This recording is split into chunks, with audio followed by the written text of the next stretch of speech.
सगळ्यांची लाडकी सेलिब्रिटी अँकर ओंकारेश्वरी इथं आलेल्या सर्व मान्यवर पाहुण्यांचे गायकवाड परिवारातर्फे सहर्ष स्वागत।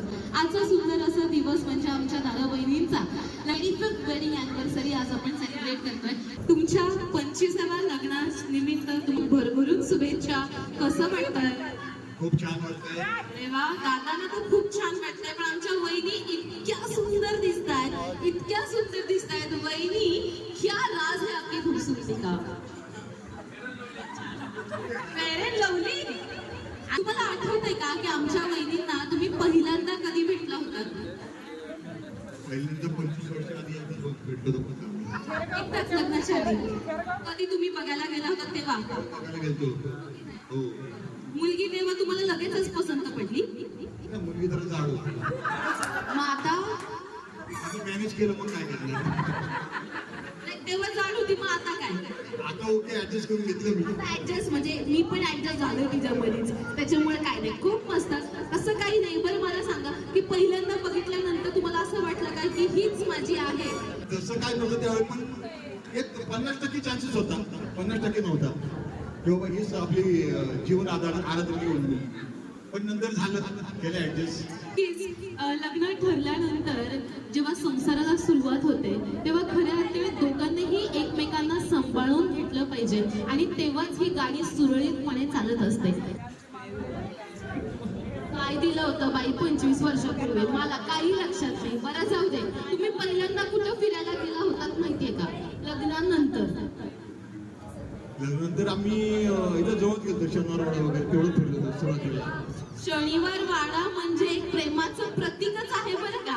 म्हणजे लग्न झाल्यानंतर जेव्हा पुण्यामध्ये नवीन जोडपं येतं तेव्हा पहिले कुठे फिरायला जातात? तर शनिवार वाडा, तुळशीबाग, सारसबाग, हे सगळं चालूच असतं। बरं, मला तुम्हाला विचारायचंय की लग्नानंतर दादांनी तर शनिवार वाडा फिरायला नेलं, बरं पहिल्यांदा साडी कधी घेतली आठवते का?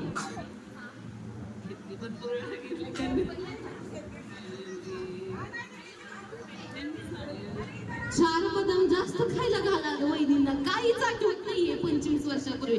बरं जाऊ दे, काही हरकत नाही। पहिला पिक्चर कुठला बघितला होता आठवते का? बाई मला कालचा आठवत नाही, तू 25 वर्षापूर्वीच काय विचारते? बरं काय? हा, मैंने भी प्यार किया। बापरे, लग्नानंतरचा पहिला चित्रपट म्हणजे मैंने प्यार किया। अरे वा, बरं मग त्यावेळेस चित्रपट बघितलं का पूर्ण? सर्वात पहिल्यांदा आय लव्ह यू कोण कोणाला म्हणालं माहितीये का? मीच बोलतो बायकोला। हो। दोघांपैकी असं छान प्रेमळ कोण आहे? दोघांपैकी हात वर करून सांगायचं, प्रेमळ कोण आहे? हात वर करा। दोघेही प्रेमळ आहे। राग कोणाला लवकर येतो? हात वर करा। कोणालाच येत नाही? बरं, काहीतरी प्रसंग झालाय समजा आणि दादा तुम्हाला न सांगता कुठेतरी मित्रांबरोबर पार्टीला गेले, मग धाकात ठेवलंय मी, मला सांगितल्याशिवाय कुठंच जात? खरंच आमच्या दादांचं वहिनींवरती तेवढंच प्रेम आहे बरं का। बरं, असं कधी झालंय का की वहिनी तुम्हाला न सांगता कुठेतरी बाजारात शॉपिंगला गेले, असं कधी भरपूर पैसे उडून आले? नाही, तसं कधी प्रसंग झालाच नाही। दोघांनीही संसार तितक्या नेटकाणी केलेला आहे। एकाचा संसार नसतो, दोघांचाही असतो आणि तितक्या सुंदर जबाबदारीने पार पडत त्यांचा 25 वर्षांचा प्रवास इथे झालेला आहे। आज मैं ये वचन देता हूँ कि किसी भी पराई औरत को नहीं देखूंगा कभी और किसी भी औरत को पराई नहीं समझूंगा। नहीं समजूंगा। काय खरं नाही दादांचं आज घरी गेल्यानंतर। आता तुम्हाला माहिती का आमच्या वहिनींचा वाढदिवस कधी असतो? 1/6/82 आता समजा वहिनींचा वाढदिवस आहे आणि तुमच्या दोघांचं मस्त प्लॅनिंग झालंय, सकाळी उठायचं, लॉंग ड्राईव्हला जायचं, शॉपिंग करायची, मूवी बघायचं, डिनर करायचं आणि घरी यायचं, हे तुमचं ठरलंय। दिवस उजळतो, सकाळी घरातनं बाहेर जायची वेळ येते, त्यावेळेस सासूबाई येतात आणि विचारतात की मुलांना कुठे चाललाय, आज घरी पाहुणे येणार आहेत। तर अशा वेळेस दादा तुम्ही काय कराल? एका बाजूला बायकोचा वाढदिवस आणि दुसऱ्या बाजूला पाहुणे, शेवटी कॉम्प्रोमाइज करायला तर पहिलं कुठे डिमांड द्यायचा? कुठे देणार तुम्ही? बायकोला द्यायला लागेल. म्हणजे पाहुण्यांचं काही खरं नाही. पाहुण्याने तुमचं यायचं, करायचं, खायचं आणि जायचं.